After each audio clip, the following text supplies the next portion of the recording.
Sean todos bienvenidos al conversatorio Decisiones Saludables, Prevención en Acción, que promueve la Universidad Laica Vicente Rocafuerte de Guayaquil, desarrollado en cumplimiento de la Ley Orgánica de Prevención Integral del Fenómeno Socioeconómico de las Drogas y la Ley Orgánica de Salud Mental, conforme a los lineamientos socializados por el Ministerio de Salud Pública.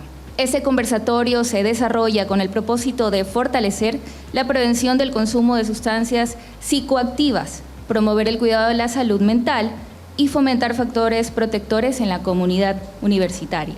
Es un honor contar el día de hoy con su presencia.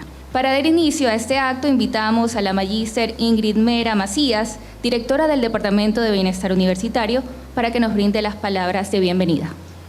Buenas tardes, comunidad universitaria. En nombre del Departamento de Bienestar Universitario, les doy la más cordial bienvenida al conversatorio Decisiones Saludables, Prevención en Acción. Un espacio de formación, reflexión y diálogo orientado a fortalecer una cultura de prevención y promoción de la salud dentro de nuestra comunidad universitaria. Como institución de educación superior, tenemos la responsabilidad de generar espacios que permitan a nuestros estudiantes, docentes y personal administrativo acceder a información confiable, desarrollar habilidades para la toma de decisiones saludables y conocer las alternativas de apoyo disponibles ante situaciones de riesgo. Más que transmitir información, buscamos promover una comunidad universitaria consciente, solidaria y comprometida con el bienestar integral de cada uno de sus miembros. La prevención comienza con el conocimiento, el diálogo y la capacidad de tomar decisiones responsables que favorezcan una vida saludable. De igual manera, los invito cordialmente a visitar el stand informativo que el Departamento de Bienestar Universitario instalará el jueves 9 de julio, donde encontrarán orientación, material educativo y podrán conocer los servicios de acompañamiento y apoyo que la Universidad Laica Vicente Rocafuerte de Guayaquil pone a disposición de sus estudiantes, docentes y personal administrativo. Agradezco su presencia y participación en esta importante jornada y deseo que este conversatorio sea una oportunidad para fortalecer conocimiento, generar reflexión y promover decisiones que contribuyan a una vida más saludable. Sean todos ustedes bienvenidos. Con el presente conversatorio contará con la participación de Isabela Salil Castaguilar. Ella es licenciada en Psicología con mención en Psicología aplicada a la inclusión. Ella va a guiar este espacio de diálogo y reflexión sobre la prevención del consumo de drogas y la promoción de estilos de vida saludables. Bienvenida. Nos acompaña también como panelista Edgardo Alejandro, él es psicólogo, magíster en educación inclusiva con amplia experiencia de profesión de la salud mental, consejería estudiantil y programas educativos del Ministerio de Educación. También participa esta noche Jorge Rodríguez Sánchez, él es psicólogo clínico y magíster en Neuropsicología Clínica, con experiencia en evaluación psicológica y tratamiento de adicciones. Su trayectoria incluye el desarrollo de programas de atención de salud mental, depresión, ansiedad y drogodependencias. Con esto damos inicio al conversatorio Decisiones Saludables, Prevención en Acción. Muy buenas noches con todos. Reciban un cordial saludo de parte del Departamento de Bienestar Universitario de la Universidad Laica Vicente Rocafuerte de Guayaquil. Agradecemos su presencia y el tiempo que han destinado para acompañarnos en esta actividad. Como parte de las actividades de promoción y prevención que desarrolla nuestro departamento, hoy damos inicio al conversatorio Decisiones Saludables, un espacio creado para promover la reflexión sobre la prevención del consumo de sustancias y la importancia de tomar decisiones responsables e informadas. Al finalizar las exposiciones, contaremos con un espacio destinado a responder sus preguntas e inquietudes, por lo que los invitamos a participar activamente con el código QR. Dicho esto, damos inicio al conversatorio Decisiones Saludables. Iniciamos con nuestro primer tema, las adicciones. ¿Qué son las adicciones y por qué es importante hablar de este tema en la actualidad? ¿Qué tal? Muy buenas tardes con todos. Gracias justamente para dar inicio con este primera temática. Y claro, primero hay que indicar que las adicciones es una condición. La conducta adictiva en el marco del diagnóstico es considerada una enfermedad. Pero esta enfermedad o esta condición, para que pueda de alguna forma una persona identificarse o que se considere que tiene alguna conducta adictiva, tiene que primero cumplir ciertos criterios. Entre estos tienen que ser primero, existe un consumo desproporcionado. o problemático anteriormente conocido. También se tiene que identificar qué tipo de relación es que tiene la persona con la sustancia y asimismo también con la conducta que puede llevarse de manera desproporcionada o problemática. Y bueno, además, en la actualidad se va a encontrar una gran variabilidad de conductas adictivas. No solo estamos hablando del consumo de sustancias, sino estamos hablando de otros tipos de conductas. A nivel tecnológico, estar usando las pantallas, atrás de ellas, ya sea por videojuegos, redes sociales, consumo de pornografía online, apuestas.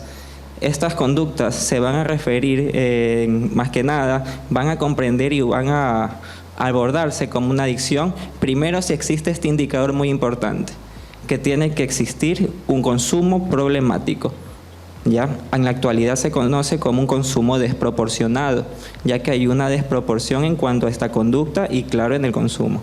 Además, la persona tiene que quedar prácticamente sin capacidad de decidir o direccionar su vida. En este sentido, esta conducta lo que le permite a la persona es quedar inmersa a solo un tipo de respuesta, y es prácticamente el consumo. Y bueno, ¿cómo es que un cerebro normal puede llegar a convertirse en un cerebro adicto? ¿Ya? Y vamos a entenderlo desde el enfoque neurocientífico y también clínico. ¿Ya? El cerebro va a tener un objetivo principal, y es la búsqueda de la supervivencia. Para encontrarla, va a tener que cumplir ciertos objetivos, y es suplir las necesidades básicas: alimentación, búsqueda de bebida, asimismo alimentación, conciliación del sueño. Ya son tipos de situaciones que se consideran necesidades básicas y de alguna forma nos inducen a tener una sensación de bienestar. Y esta sensación de bienestar va a estar inducido justamente por un neurotransmisor que todos nosotros lo vamos a producir, que es la dopamina. La dopamina es un neurotransmisor que va a tener conexiones muy importantes con todo nuestro sistema nervioso y específicamente con las zonas frontales y también con la amígdala. La amígdala es la encargada justamente, es una estructura que la tenemos muy pequeñita, que está bajito de nuestro encéfalo y está encargada de identificar estas sensaciones placenteras y también las no placenteras. Y tenemos también el lóbulo frontal. Bueno, en la parte frontal tenemos al lóbulo que va a comprender en la superficie de este lóbulo la corteza frontal, ¿ya? Y se va a encargar prácticamente de la ejecución y la producción de una conducta. Y bueno, creo que el psicólogo Eric tiene también algo muy importante que decirnos en cuanto a las adicciones. Muchas gracias, Jorge. Un gusto con ustedes poder participar dentro de este encuentro. Siempre para nosotros es bastante apropiado para que ustedes puedan, de cierta manera, tomar decisiones y aplicar o promover aspectos que sirvan para nuestra vida. De lo que acabas de mencionar es bastante importante, ¿no? Pero yo quisiera en este momento poderles referir algo. Es un pensamiento de una lectura que realicé hace mucho tiempo, que parte de la comprensión del estado del comportamiento humano, que más o menos hace referencia a que el incontinente actúa con conocimiento pero bajo el influjo de la pasión. Prácticamente hace referencia a la guerra interna que nosotros tenemos, y obviamente lo menciono porque para poder comprender todo lo que tiene que ver con las adicciones, desde el plano conceptual, evidentemente nosotros podemos definir que es la ausencia del control que tenemos o que va en respuesta de cierta manera al poder ingerir alguna sustancia o alguna conducta repetida. Es importante que nosotros comprendamos esto porque a lo que les acabo de mencionar de todo lo que tiene que ver con una guerra interna, es importante que analicemos nosotros todo lo que tiene que ver con el impacto que ha tenido la globalización. Y de cierta manera nosotros podemos clasificar 3 puntos importantes. Por ejemplo, yo les quiero aquí mencionar el impacto que ha tenido, por ejemplo, en el caso del desarrollo de la tecnología, que como bien se ha explicado, si bien es cierto el desarrollo tecnológico o el uso de redes sociales, por decirlo de cierta manera como para poder tipificarlo, evidentemente dentro del contexto que nosotros vivimos genera prácticamente un aspecto que genera una hiperestimulación dopaminérgica. Entonces, si nosotros pasamos dentro de ese principio, evidentemente afecta el sistema nervioso central. Entonces, imagínense el contexto, cómo de cierta manera a nosotros nos permite desarrollar conductas de riesgo, y obviamente es importante tenerlo presente. Algo como puntual. Si nosotros hablamos en cuanto al impacto de la globalización y el desarrollo industrial, podemos aquí referir el aspecto alimentario, es decir, cuál es el efecto orgánico que tiene todo lo que tiene que ver con el aspecto de la ingesta de alimentos que nosotros tenemos, de productos ultraprocesados. Y evidentemente, por ejemplo, un punto importante que me hace acordar en este momento lo que lo escuché a Jorge, es referente al impacto que tiene todo lo que tiene que ver en la cuestión social, laboral o cultural. Estos tres elementos que les acabo de mencionar comparten algo muy, muy importante. Si yo de cierta manera lo puedo clasificar, vivimos en un entorno hiperfragmentado, con recompensas variables y de cierta manera en un contexto de inmediatez. Entonces, comprender las adicciones es evidentemente que nosotros tenemos que partir de esta comprensión, como para que a partir de esto nosotros podamos desarrollar todo lo que tiene que ver con aspectos que permitan a nosotros tomar decisiones saludables en función de lo que les acabo de mencionar, ¿sí? ¿Por qué las adicciones son consideradas actualmente un problema de salud y no únicamente una falta de voluntad? Al hablar de las adicciones, estamos hablando primero que es una condición compleja, ¿ya? Que a nivel diagnóstico ya es una condición, además de problemática, que no se trata solo de una falta de voluntad, porque van a haber factores implicados. Nosotros somos seres biopsicosociales, ¿ya? Y en este sentido, uno de los factores que van a implicarse van a ser la parte biológica y también psicológica. Además, van a existir los llamados centros de rehabilitación y clínicas especializadas para las conductas adictivas. Y en este sentido se convierte justamente en un problema de salud, ya que estamos tratando una afectación no solo a nivel conductual, emocional, sino también a nivel estructural. Estamos hablando de que pueden haber consecuencias no solo a la emoción y conducta, sino también en la parte morfológica. Y en este sentido se vuelve un problema tanto físico y como biológico.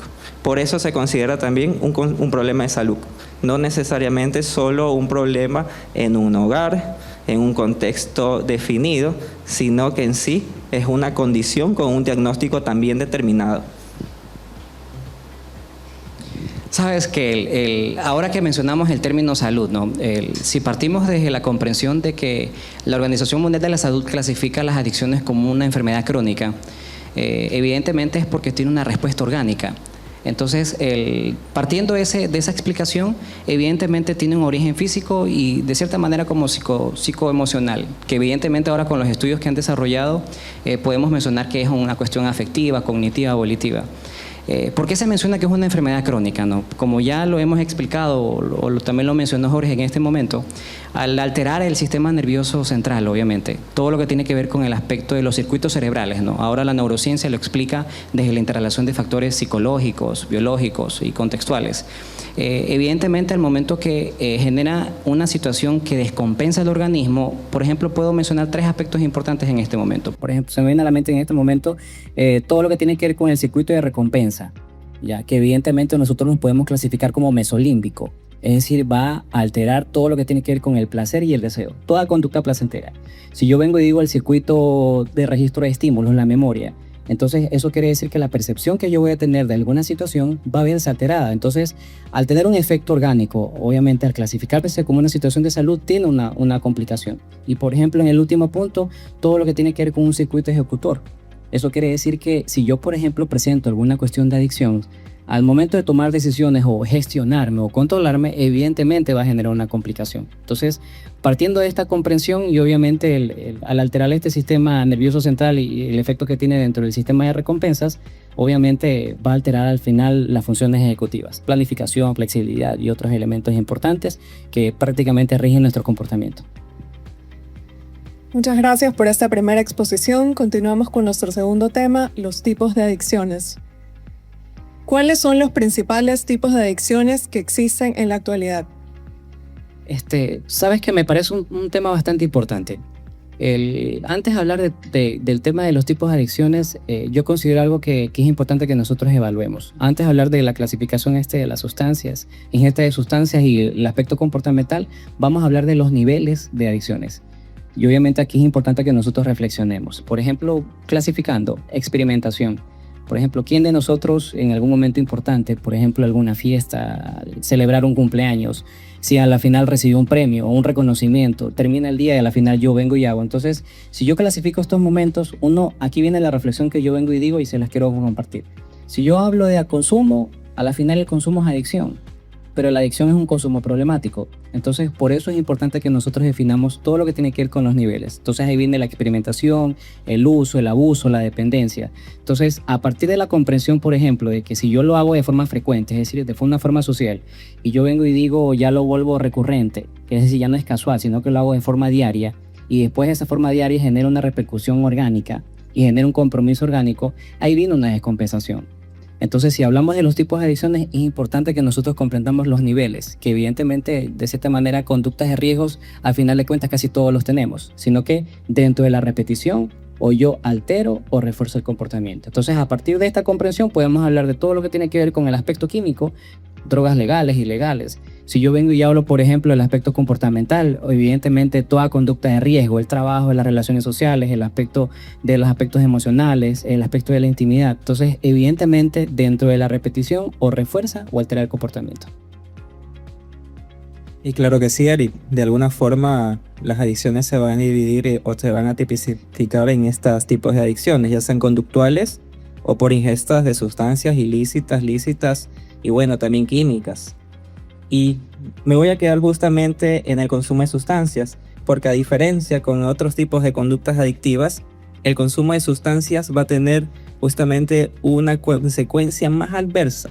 En este sentido, ya que estamos hablando de un factor exógeno, o sea, externo, que viene desde afuera, ingresa a nuestro cuerpo, la sustancia lo que va a hacer es poder de alguna forma sobreproducir una producción dopaminérgica. ¿Qué quiere decir? Vamos a tener una producción de dopamina mayor.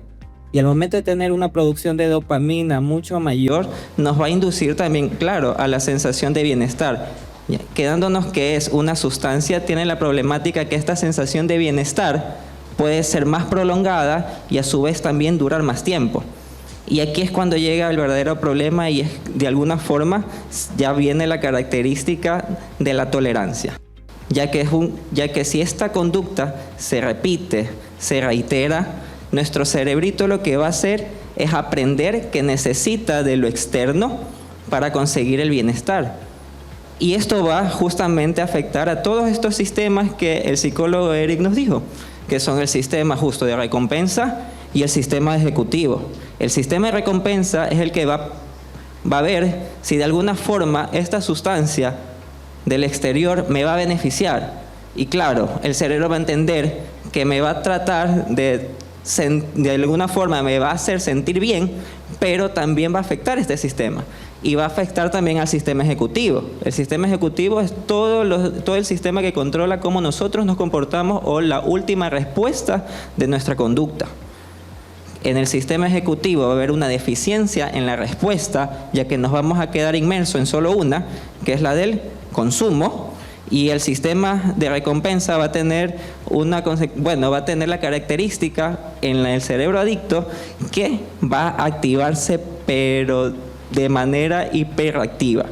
Va a haber una sobreproducción y esto de alguna forma va a afectar nuestra capacidad de decisión.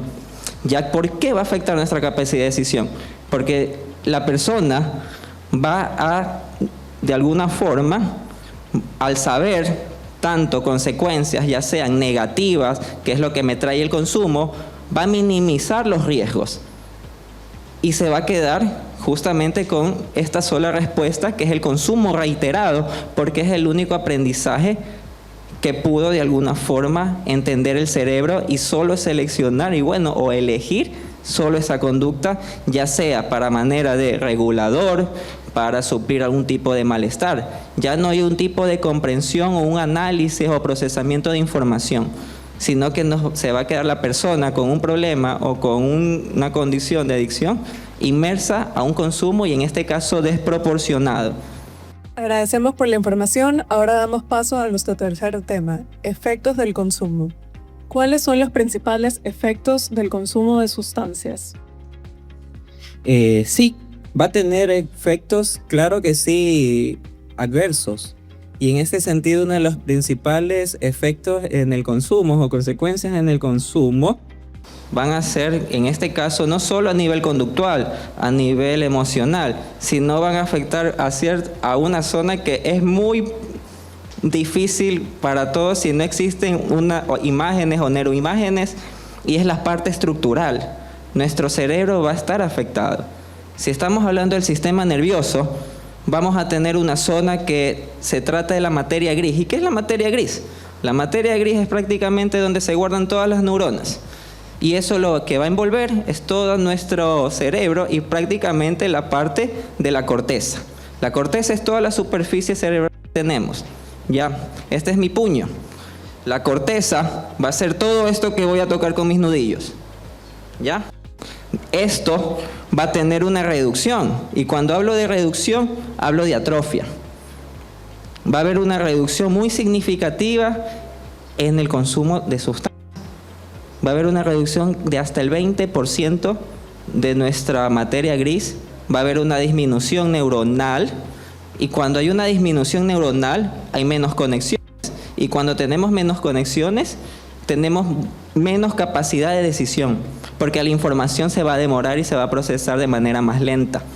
Además de tener, de alguna forma, estructuras afectadas a nivel químico, vamos a tener también afectaciones. Hablamos de un neurotransmisor muy conocido hace un ratito, que es la dopamina. Y este neurotransmisor va a tener un primo, que es el glutamato. El glutamato es otro neurotransmisor que, si existe una sobreproducción, lo que va a afectar es prácticamente nuestro sistema inhibitorio. ¿Y qué es nuestro sistema inhibitorio? Es la capacidad que nosotros tenemos para poder filtrar y actuar de manera no impulsiva, pero sí razonando y analizando qué tipo de conducta puede ejecutarla de mejor forma. Se va a afectar este sistema.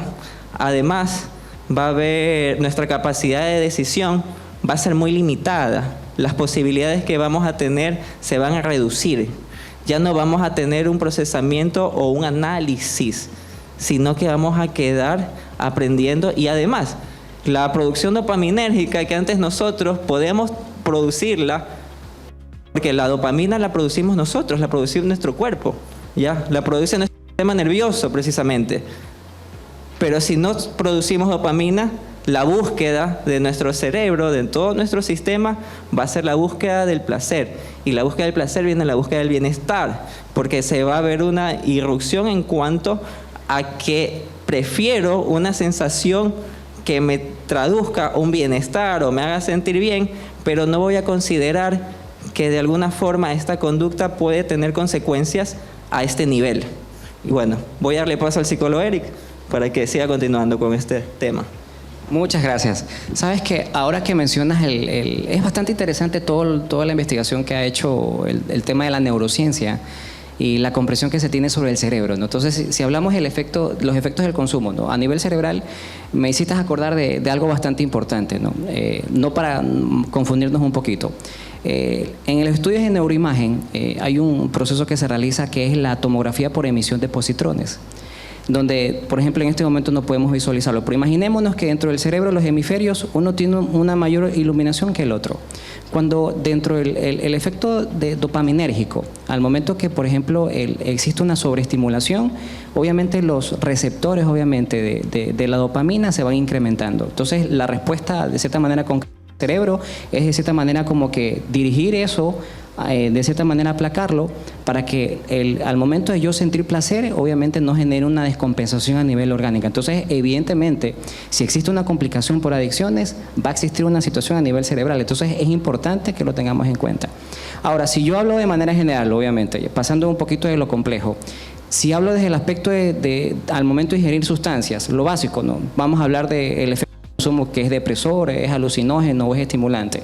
Si yo vengo y tomo, al momento de tomar alcohol dentro de una fiesta, ¿qué va a ocurrir? Obviamente es desinhibitorio, entonces yo me voy a alterar.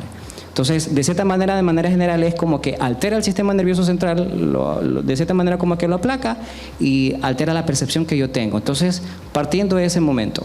Ahora, que si yo hablo, por ejemplo, de una cuestión recurrente a nivel de nuestras áreas, que obviamente nuestras áreas principales son personales, sociales, evidentemente existen factores que van perjudicando y obviamente aquí es importante que nosotros evaluemos esta situación y el por qué tomar decisiones que a nosotros nos sirvan. Si yo vengo y digo que de forma recurrente genero una conducta de riesgo, a nivel social, por ejemplo, ¿qué ocurre? Si yo consumo sustancias, ¿qué es lo que va a ocurrir? Obviamente ya no voy a ser tolerante, yo voy a generar una conducta social, no voy a compartir experiencias significativas. Si yo hablo a nivel familiar, evidentemente existe una conducta de riesgo. Si yo evalúo el tema del sistema familiar, ¿cómo es mi relación? Hemos escuchado ejemplos puntuales de que al momento, como ya no tengo control, hay una ausencia del control. Al momento de que yo ingiero sustancias, ¿qué va a ocurrir? Perjudico a mi familia. Robo las cosas, hago situaciones de riesgo, a la final pongo en riesgo alguna situación dentro del hogar. Ahora no se diga, por ejemplo, dentro de este ambiente, por ejemplo, si yo soy estudiante y tengo una conducta de riesgo, ¿qué va a ocurrir? De cierta manera genero una conducta que no va a generar pertenencia con el aspecto académico. Entonces es importante que nosotros evaluemos todos estos elementos de manera general para que fortalezcamos una conducta saludable y tomemos decisiones obviamente pensando en nosotros, ¿sí? ¿Cuáles serían estos factores que influyen en el desarrollo de una conducta adictiva? Sabes que es una pregunta bastante interesante, ¿no? Y aquí obviamente quiero mencionarles una postura profesional. Yo parto del concepto que nosotros los adultos somos ese puente de intermediación sujeto-contexto. Eso quiere decir que en el contexto como tal, nosotros, es decir, todos nosotros somos los que proveemos la forma en la que nosotros aprendemos, recursos o estrategias de afrontamiento, y evidentemente hay una postura profesional que de cierta manera lo puedo defender. Me voy a, por ejemplo, situar, yo sé que no es un ambiente de adolescentes, pero yo, por ejemplo, me centro en la familia. Si yo vengo y digo lo que les acabo de mencionar, que la familia es donde yo proveo recursos o estrategias de afrontamiento, el primer factor de riesgo para mí, clasificándole de cierta manera, un evento evolutivo transicional, yo no sé cómo responder ante una situación. Entonces, mi primer factor de riesgo es el relacional, es el entorno inmediato. Entonces, si nosotros, y por qué eso les explico, porque de cierta manera nosotros en este momento de nuestra vida estamos prácticamente constituyendo un objetivo. Más adelante puede ser una cuestión social, ¿no? Es decir, un reconocimiento, pero cuando yo venga y establezca una constitución familiar, puede tener presentes estos elementos. Por eso es que les menciono que un primer factor de riesgo es el relacional, es el del contacto directo. ¿Cuál es mi experiencia significativa? Ahora, no sin antes en este momento yo puedo decir el otro factor individual. Es decir, si yo ya me voy desarrollando, no hablando de adolescentes, es decir, en este momento yo soy adulto, yo ya sé cómo enfrentar un problema, ¿yo cómo lo resuelvo? Entonces es importante que nosotros dentro de la toma de decisiones, de las experiencias significativas, vayamos modificando al final de cuentas este comportamiento como tal, ¿sí? Claro que sí, Eric. Justamente que mencionaste los factores de riesgo, hay otros factores, no solo de riesgo, sino que nos implican como persona.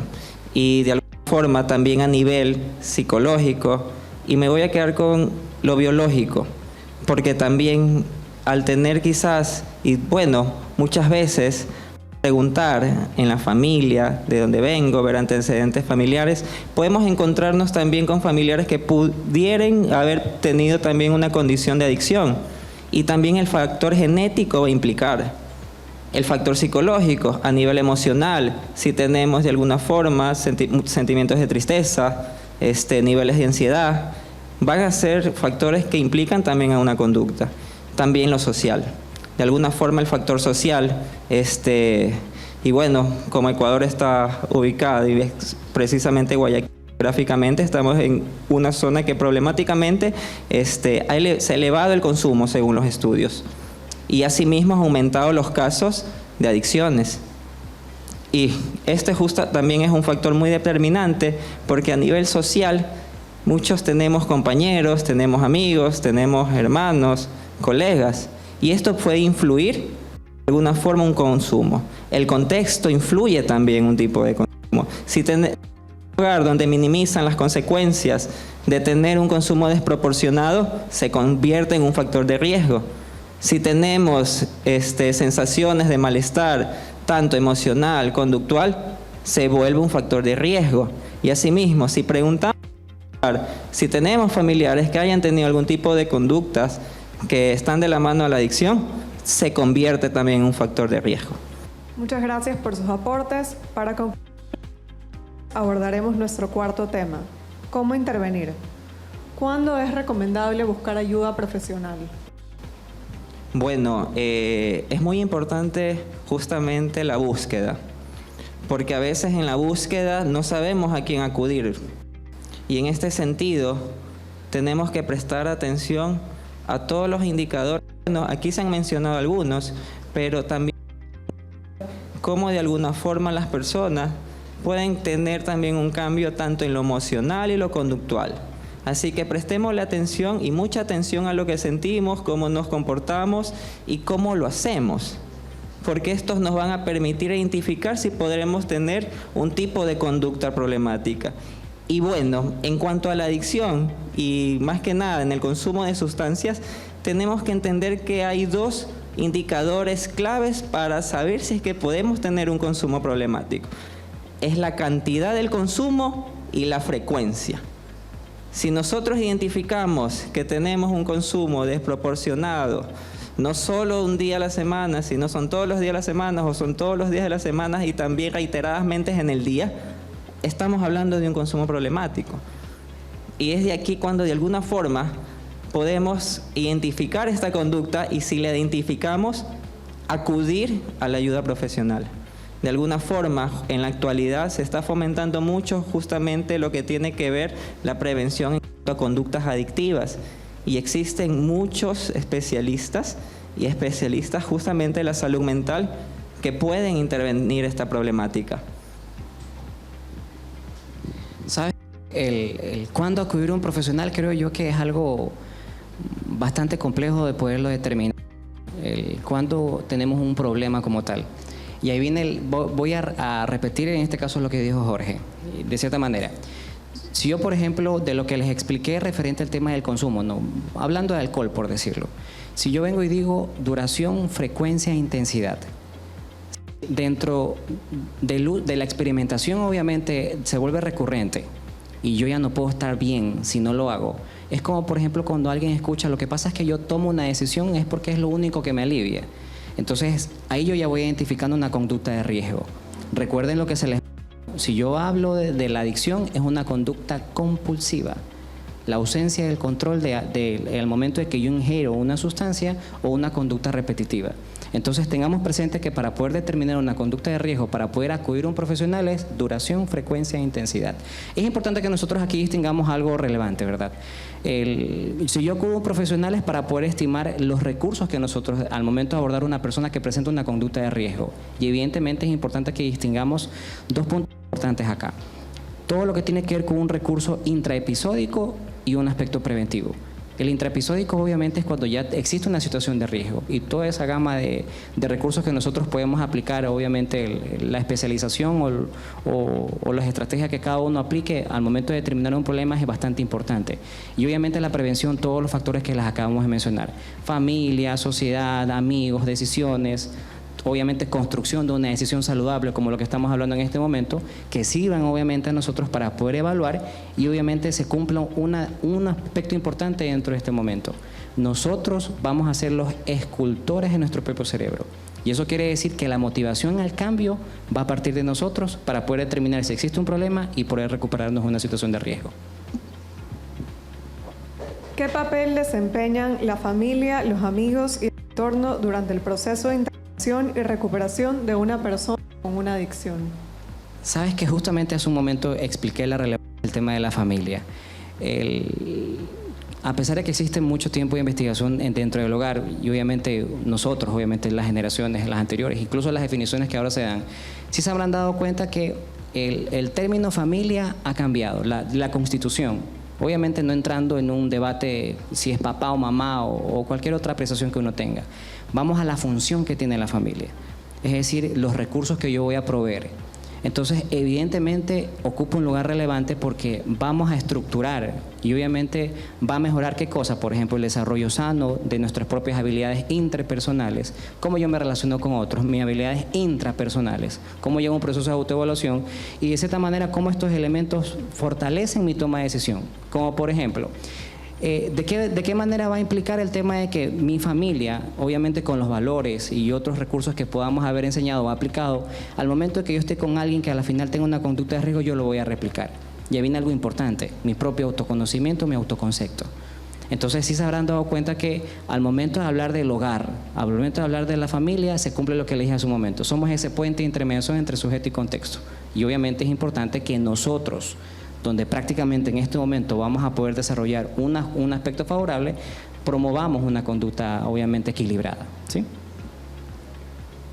Claro que sí, Eric. Justamente la familia, las amistades o los vínculos que tengamos, más que nada más nos van a influir en un tema que es súper importante, y es también el de la recuperación. Y bueno, ¿cómo puede intervenir la familia? ¿Cómo puede intervenir un amigo? ¿Cómo puede intervenir un compañero? ¿Ya? De alguna forma, estos roles nos dan también una responsabilidad. Porque yo sé que no todos somos psicólogos, no todos somos terapistas, no todos somos médicos, psiquiatras, pero sí podemos intervenir. Y bueno, en esta ocasión sí vamos a tratar de usar quizás frases que sí les puedan ayudar para que puedan ustedes quizás intervenir con alguien que pueda tener una problemática. Y en este sentido, siempre es aperturar el diálogo de una manera empática y sin juicio, ya que estamos hablando de una condición que no solo es de falta de voluntad, sino que es una condición muy problemática, considerada una enfermedad y que necesita un proceso objetivo y llevado por profesionales. Y es aquí que frases como, si tú quisieras dejarlo, lo pudieras dejar cuando quieras, o si no, necesitas ser más fuerte para poder dejar de consumir. Estas frases lo que van a llevar es que a la persona que se le estamos dirigiendo tenga sentimientos de culpa y en los peores de los casos se aleje. Frases como, te he visto que has cambiado mucho, pero me importa cómo te sientes. Estoy aquí para escucharte cuando tú quieras. Son frases que aperturan un diálogo, son frases que aportan a un espacio. Y en este sentido, si tenemos el rol como familiares, amigos o compañeros, es bienvenido poder escuchar y tratar de comprender. No les vamos a resolver todos los problemas, porque vienen atrás de ellos otros tipos de situaciones muy complejas también. Pero sí lo que vamos a motivarlos, además de sentir el acompañamiento, vamos a motivarlos a que puedan seguir un tipo de proceso de recuperación. Y luego de estar escuchándolos, de haber comprendido un poco la situación que llevan, motivarlos a la búsqueda de ayuda profesional. No todos somos familiares, amigos, colegas, pero no todos somos médicos, no somos psiquiatras, no somos psicólogos ni terapeutas. Y esta es una condición, como dije antes, que necesita ayuda profesional. La persona que pide ayuda no significa que es débil. Más vale, lo que significa esa persona que tiene una condición y está buscando ayuda, significa que está siendo responsable en el sentido de que está buscando un bienestar mayor. Una persona que haya sido obligada a que deje de consumir, a que deje una conducta adictiva, no la ha dejado. Porque van a haber otros factores que van a implicarse para que ésta pueda recuperarse. Y uno de ellos es la búsqueda de una motivación personal. Una motivación personal que en serio ayude a surgir desde una situación muy compleja. Además de la motivación personal, la búsqueda y la identificación de la red de apoyo. Y ahí entramos todos, familiares, hermanos, amigos, colegas y compañeros. Agradecemos a nuestros expositores por compartir sus conocimientos y experiencias. Como lo mencionamos al inicio, abriremos ahora el espacio de preguntas e inquietudes que ha hecho el público. La primera pregunta es para el psicólogo Jorge. ¿Cómo puedo identificar si estoy desarrollando una conducta adictiva? Bueno, además de haber mencionado los indicadores que tenemos que tener muy presente, y como también lo dijo el psicólogo Eric, la frecuencia, la intensidad, la cantidad, hay que ver también o identificar si este tipo de conducta está afectando algún tipo de área mía. Y cuando digo afectar, estoy hablando de un bajo rendimiento. Si existe la posibilidad que esta conducta me está llevando a tener un bajo rendimiento académico, un rendimiento profesional, un aislamiento social, emociones o cambios abruptos emocionales, son indicadores de que necesitamos buscar ayuda profesional. Segunda pregunta, ¿qué puedo hacer si tengo un amigo o un familiar que presenta una adicción? Para Eric. Bueno, aquí hemos escuchado el tema de la intervención. Vamos a clasificarlo de forma directa y de forma indirecta. Pero si me preguntan de manera general, no entrando en el plano terapéutico, yo les haría 2 grandes recomendaciones. Hay una parte importante, y bueno, y yo no sé si ustedes habrán percatado, que las personas cuando tienen una situación de riesgo hacemos ejercicio. Entonces hay un principio como tal, que se llama BDNF, que es factor neurotrófico derivado del cerebro. De cierta manera hace referencia a que cuando existe una mejor perfusión sanguínea, obviamente hay una mayor conexión con la corteza prefrontal y evidentemente mejora nuestras conductas de riesgo. Obviamente, de cierta manera permite establecer una conducta saludable. De cierta manera, cuando uno hace ejercicio, a quien le gusta hacer ejercicio, obviamente uno libera endorfinas. Obviamente que uno lo conoce como la hormona de la felicidad. Entonces, por eso es que, no sé si se habrán dado cuenta que cuando ciertas personas atraviesan alguna situación, hacen ejercicio. Obviamente, no vamos a exagerar a lo que coloquialmente uno lo conoce como vigorexia, es decir, voy a hacer de forma exagerada una actividad. Entonces, mi primera recomendación, hagamos una actividad física, pero no al punto de generar una situación de riesgo, como por ejemplo, como cuando uno habla de un trastorno dismórfico corporal, es decir, voy a excesivamente establecer una situación de riesgo. No lo hagamos de esa manera. Mi segunda gran recomendación parte de una investigación que tiene mucho tiempo, que para mí es importante poderles explicar. Tiene una investigación aproximada más o menos de 88 años, donde establece que el mayor predictor del desarrollo del ser humano para tener un envejecimiento saludable hace referencia a establecer relaciones sanas. Eso quiere decir, llevémonos mejor, no vivamos en automático, no juzguemos, sino establezcamos una relación sana y saludable con el resto.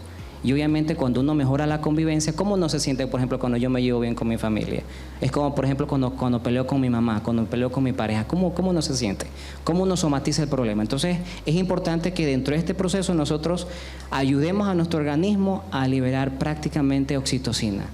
Obviamente que es una molécula conocida como la afiliación, el apego y la motivación. Entonces, mis 2 grandes recomendaciones, tengamos relaciones saludables, sanas con el resto y hagamos alguna actividad física. Entonces, serían mis primeras grandes recomendaciones al momento de, si yo identifico una situación de riesgo con alguien. Y obviamente, si yo ya veo que no tengo dominio sobre esto, busquemos ayuda profesional.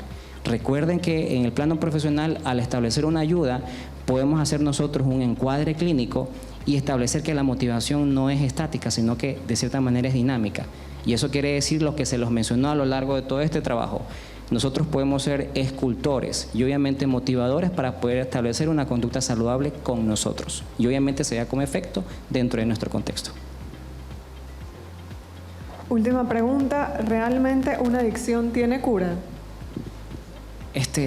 Saben que más que decir que tiene cura, yo creo más bien el tema del poder de tomar decisiones.